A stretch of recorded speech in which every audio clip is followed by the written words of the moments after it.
Sa mga apostles. Minahal kong Teofilo, sa unang kong sulat, gihisgutan ko ang tanang-unang nga gibuhat o gitudlo ni Jesus. Sukad sa pagsugod niya sa iyang buluhaton hangtod sa adlaw nga gibayaw siya ngadto sa langit. Sa wala pa siya bayawa, gipahimangnuan niya pinaagi sa Espiritu Santo ang mga tao nga iyang ipili nga mga apostoles. Sulod sa kapatan kaadlaw, human siya mamatay. Nagpakita siya kanila sa makadaghan, sa mga paagi nga nagbatuod nga buhi gayon siya. Nakita siya nila o nakigsulti kanila mahitungod sa paghari sa Dios. Ug samtang si Jesus uban pa kanila, gitugo niya sila. Ayaw una ang pagbiya sa Jerusalem. Hulatan ninyo ang gasa nga gisaad sa akong amahan, sumala sa gisulti ko kaninyo. Kay si Juan na muniyang pinaagi sa tubig, apan pipilala lamang kaadlaw, gikan karon, bunyagan kamo, pinaagi sa Espiritu Santo. Sa pagkatigom nila, ipangutanan nila si Jesus, Ginoo, tukuron mo ba pag-usap ni ining panahona ang gingharian sa Israel?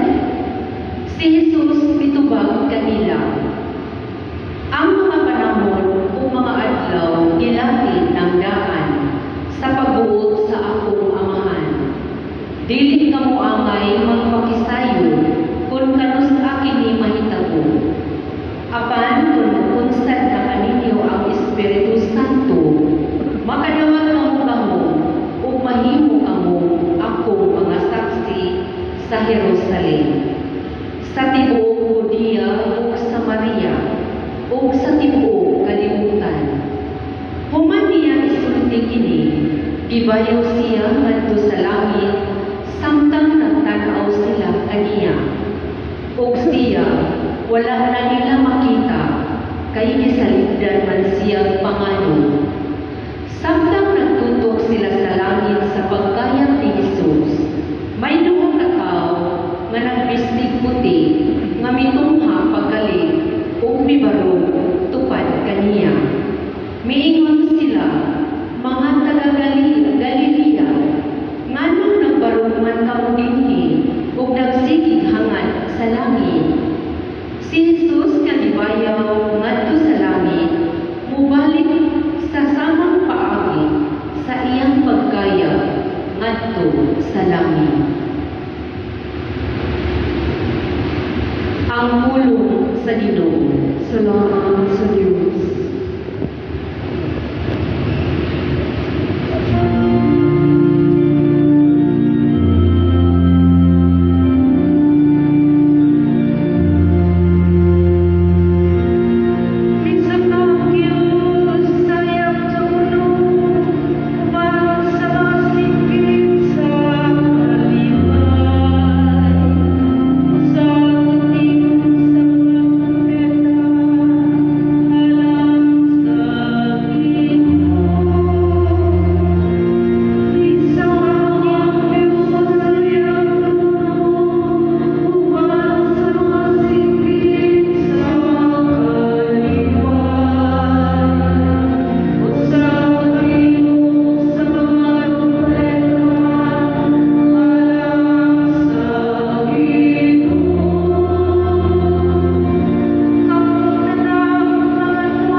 sa Dios sa atong Ginoong Jesucristo ang gamhanang amahan.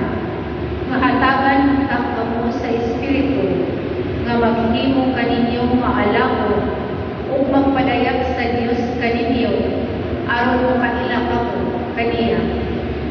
Naghangyo usab ako nga malaglagan ta ang inyong salamutan aron masayon kamo unsa ang paglahom nga alang niini gitawag kamo.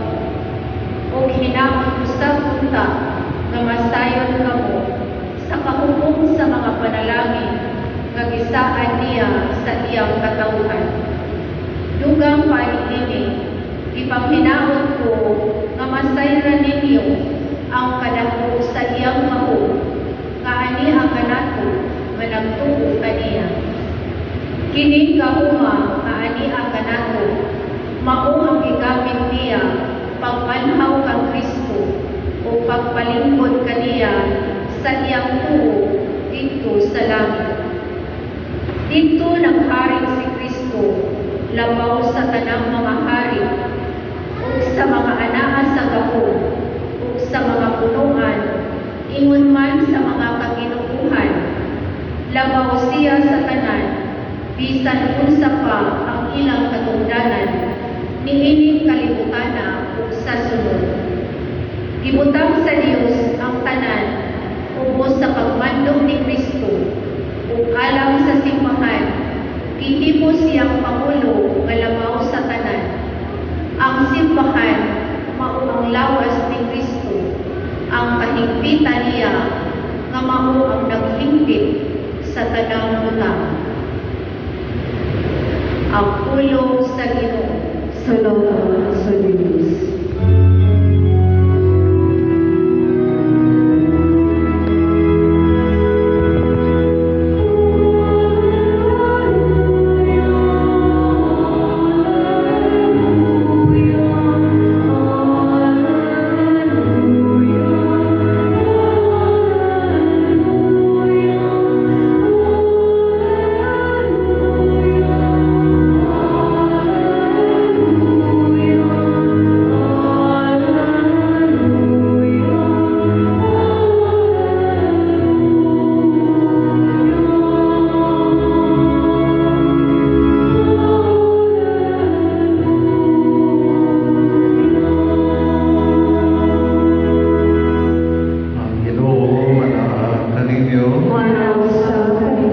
Pagbasa gikan sa Santos Ebanghelyo sumala ni San Lucas. Himayaw ikaw, Ginoo.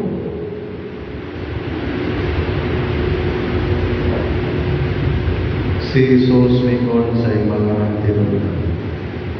Kini mao ang nahisulat na ang Mesiyas kinahanglan ng antos unya mabanhaw sa ikatulong adlaw. Uga sa iyang ngalan ang mensahe mahitungod sa paghinuson o sa pagpasaylo sa mga sala kinahanglan isangyo ngadto sa tanang mga nasod. Sugod sa Jerusalem, kamo mga saksi nining mga butakan, o wala ako mismo, o ako mismo, mao ang magpadala kaninyo sa gisaan sa akong amahan. Apan kinahanglan maghulat kamo sa syudad hangtod kamo kung saan kaninyo ang dahong ikan sa kahilasan.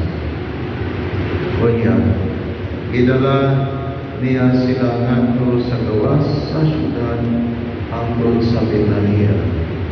Iisa niya ang iyang mga kamot o ipanalaginan sila. Kung saktan siya nanalangin kaniya, ibiyag siya ibayaw ngadto sa langit. Isimba nila siya unyan, ibalik sila sa Jerusalem na malipayon kaayo. Nagtanunayan sila dito sa templo o nagpasalamat sa Diyos. Ang Ebanghelyo sa Ginoo. Dayon ikaw, Kristo.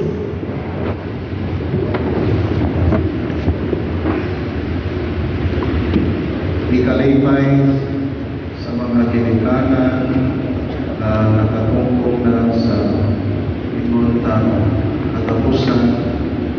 Ang ilang mga anak ubusan na graduate na sila sa ilang pagtuon nato sa laing bukong bawang pagtabang sa pamilya diyan sa panginabuhi tungod komunikan sa ilang damgo na tuod bilang pagtuon.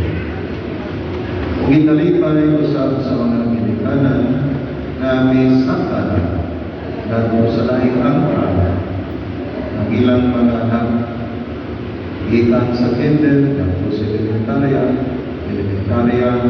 nato sa angkan ito 12 layon nato sa senior high o sa college o sa ulan na mga angkan na binanihan sa pagtuong. Ikalipay ngadto sa mga ginikanan ingon man sa libo manan kung mismo ang nakatungkol bisa ka kinakaimon ngadto sa unahan alang sa kalapusan. So dili kinaiusa o magbinuto na mauangkod na it is by my own strength and effort na nakuman ko sa akong pag-eskwela. Kinungto. Dapat tambayayon nandito sa mga ginikanan at sa uban na itampo alam sa mga kalibog. Busan, mga kaigsunan, mauli ang pagtambayayon na ipangitag ni Jesus nandito sa mga tinunan.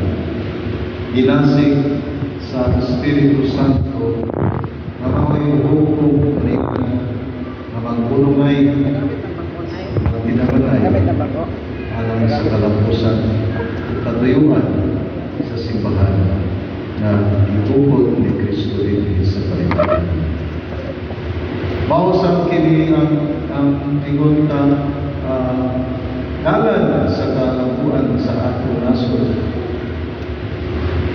Dinhi sa atong lungsod o sa atong probinsya o sa mananglahi na lugar o dapit ikinahanglan na ang tanan o pampuanan niya ng mao katuyuan o kalapusan.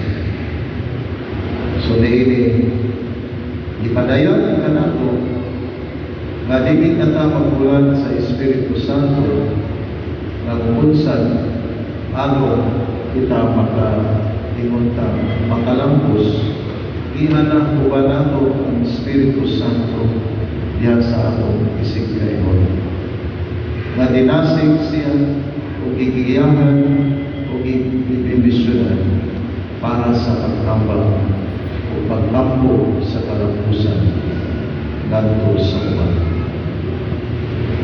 Kumiyanan maraming sunan inaabot na inigabot nato ngadto sa langit kay nagtinabangay magkahanggan o nagtinulungay magkahanggan inigsud ko nato ngadto makita nato ang usap-usap nato ikaguol pamalandungan kung inigsakali mo sa langit wahi mong papa wahi mong mama wahi mong igsuon o imong mga kaparentihan ang imong mga minahal sa kinabuhiwan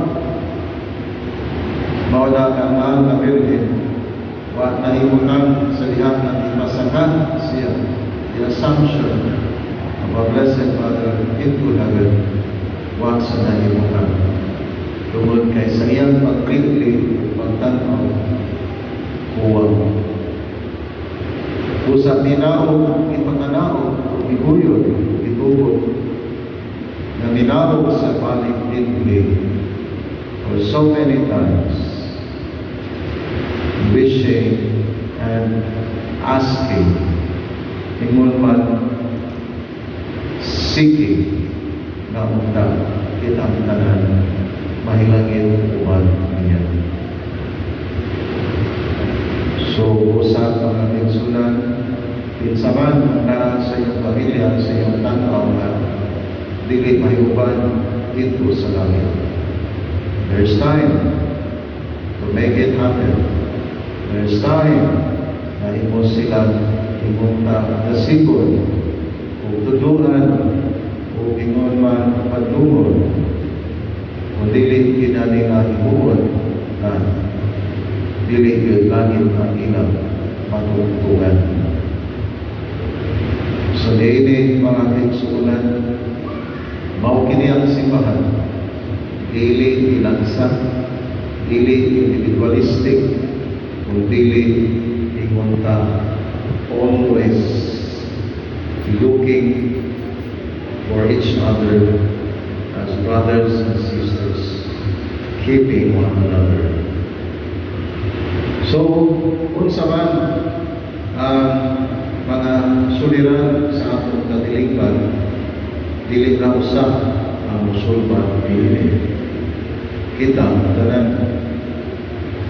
kay usaman ta kasimbahan. Usa kita kadasod.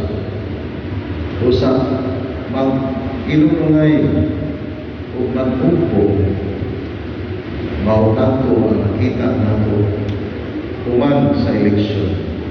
Nakita pinaagi sa panagpumpo ug sa pag-usa sa una-una ug kasing-kasing alang sa kausaban ug alang sa kabaguhan sa dagan sa panggobyerno o kausaban sa kinabuhi isip lungsod, isip barangay, isip usa ka probinsya o nasod.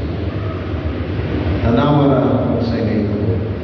I will not explain in detail. Kasayang ako. Daw, ano na yun ay katapusan. Katapusan na angay tapuso. Ano na yun sinungganan alang sa kaayuhan o kabaguhan. Tungod kay nagbuko o naghiusa ang tanan. Tama na, sobra na, palitan na. So mauto ang among kabuhan, sugo sa inspirasyon sa Espiritu Santo. Namilamdag sa usang kamilyon kapit, namihimog ni atong maong pag-ibig. Sa uban pa, nga mga inunta, inuupong, nga inunta, libo, ano na yun, pag-angat, musaka yun ta, kulunay, pag-inununay sa usat-usat. That is the Holy Spirit working in us. Mao ini ang angay natong ipadayon, angay natong i-sustain, o angay nato na itudlo ngadto sa ato mga nagtubo na untang sila magkakaroon pinaagi nato. So there is so many things to be done for our province, for our nation, and for our community. Daghan pag-ayo na atong sulbaron one by one ang mga problema na karon ng pabiling ginapong problema kay wala nato puputi together as one body of Christ. So meaning, mga kinsunan, if we believe that there is one head, meaning if we unite and if we put our heads together in the mind and heart of Jesus, nothing is impossible to achieve and to gain for the better.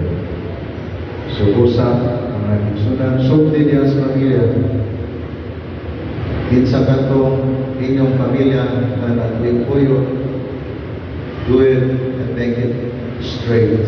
Tulira ang dagat alang pamilya. Kinsa katong nagbuwag diya sa ilang kaminyoon, pahinumdumi, ingon man pagmatnuni kung sa ilang panumbahan, yato iusa sila sa Diyos. Ang pamatayon lamang ay magabuwag kanila. There's always hope for forgiveness and reconciliation.